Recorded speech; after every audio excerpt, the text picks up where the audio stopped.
Ha. Biar awak mari juga ke? Mau makan kesian ikan takut dah. Aduh. Dia makan ikan. Kesian ikan.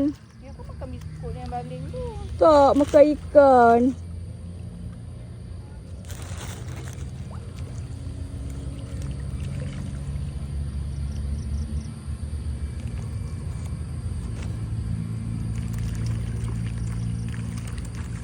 Dia bukan nak makan biskut tu, dia makan ikan. Biskut. Dap- Dia ambil juga biskut. Oh, dapat biskut juga Dapat.